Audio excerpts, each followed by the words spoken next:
السلام علیکم دوستوں، امید کرتا ہوں آپ سب خیریت سے ہوں گے۔ دوستوں، آج کی کہانی بھی انتہائی خوفناک اور دل دہلا دینے والی ہے۔ چلیے آئیے اپنی کہانی کی طرف بڑھتے ہیں۔ اگر کوئی دروازہ بند ہو تو اسے کھٹکھٹانا نہیں، چاہے کچھ بھی ہو، خاص طور پہ وہ دروازہ جو 10 سال سے خود ہی بند ہے۔ میرا نام زین ہے اور میں لاہور کی ایک پرانی یونیورسٹی کے ہاسٹل میں نیا داخل ہوا تھا۔ شروع کے دن تو نارمل گزر رہے تھے، لیکن جلد ہی مجھے احساس ہوا کہ کچھ ٹھیک نہیں۔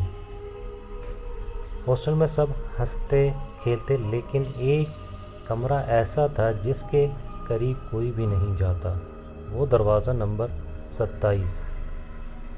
کچھ کہتے تھے وہ کمرہ بند ہے اور کچھ کہتے تھے تو وہاں ایک لڑکی کی سایہ ہے، لیکن کسی نے آج تک کھولا نہیں۔ ایک رات تقریباً 3:13 جب سب گہری نیند سو رہے تھے، مجھے دروازہ کھلنے کی آواز محسوس ہوئی۔ میں نے کمرہ کھولا اور دیکھا دروازہ نمبر 27 تھوڑا سا کھلا ہوا تھا۔ میرے اندر ایک عجیب سا سکوت چھا گیا، جیسے ہوا رک گئی ہو۔ میرے قدم خود بخود آگے بڑھنے لگے۔ دروازہ مکمل کھلا تو اندر اندھیرا تھا، لیکن ایک ہلکی سی لال روشنی ایک آئینے سے جھلک رہی تھی۔ کمرے میں گرد سے ہٹے فرش پر کسی نے انگلی سے لکھا تھا، تم واپس آ گئے زین۔ میرا دل زور زور سے دھڑکنے لگا۔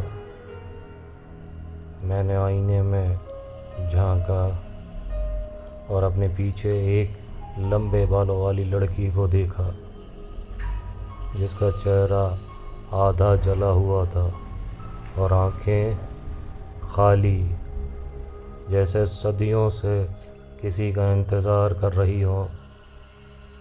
اچانک وہ بولی،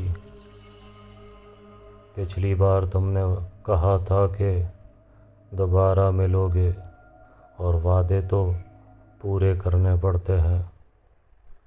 میں پیچھے ہٹا، لیکن دروازہ بند ہو چکا تھا اور آئینہ خود بخود ٹوٹنے لگا۔ مجھے لگا جیسے میری روح کھینچی جا رہی ہو۔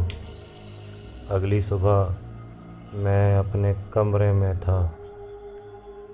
کالج کے لڑکوں نے بتایا میں 2 دن سے غائب تھا، لیکن سب سے زیادہ ڈراؤنی بات یہ تھی، میری کلائی پر ناخنوں کے نشان تھے اور دروازہ نمبر 27 کالج کے ریکارڈ میں ایسا کوئی دروازہ تھا ہی نہیں۔